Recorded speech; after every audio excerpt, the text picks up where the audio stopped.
প্রথমে আমি হলুদ লবণ দিয়ে মাছগুলা মাইকে নিছি।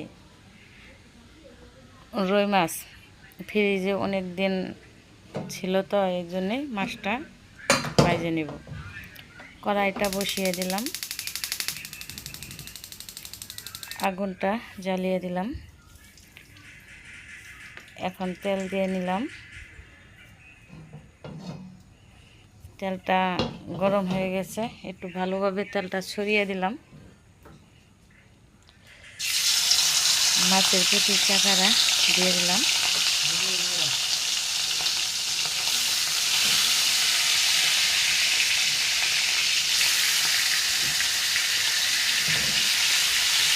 আমি কিন্তু সবসময় মাছ রান্না করি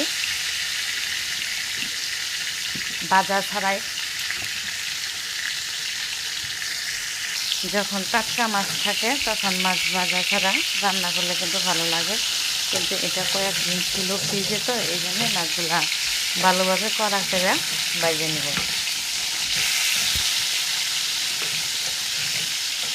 কারণ ছেলে আমার মাছ ভাজিতে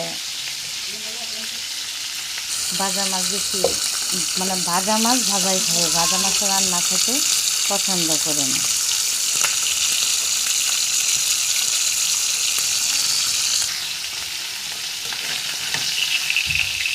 মাছগুলা ভাজা হয়ে গেছে, এখন উঠিয়ে রাখবো।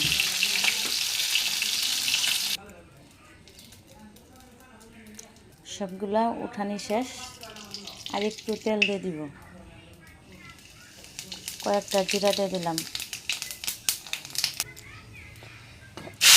এখানে সব মশলাই আছে, রসুন বাটা, আদা বাটা, জিরা বাটা, সব মশলা একসাথে দিয়ে দিয়েছি। সাথে কয়েকটা কাঁচামরিচ দিচ্ছি, কাঁচামরিচ দিচ্ছি। এখন মশলাটা ভালোভাবে কষিয়ে নিব। দুই টুকরা চালটা হালকা হালকা একটু টক টক লাগবে, ভালোই লাগবে খাইতে। এখন বেগুন আলু দিয়ে দিব। বেগুন দুটা অনেক দিন ধরে ফ্রিজে ছিল, ওটা অনেকে আসতেছে, এই জন্য ভাবলাম তরকারির মধ্যে দিয়ে দিই। এই লম্বা বেগুন কিন্তু আমি তো খাইতাম না, এখন খাওয়া হয়। ছেলেকে বেগুনি বানাই দেওয়ানো হয় এই জন্য, কারণ আমার ছেলে বেগুনি খেতে খুব পছন্দ করে, আমিও খাই।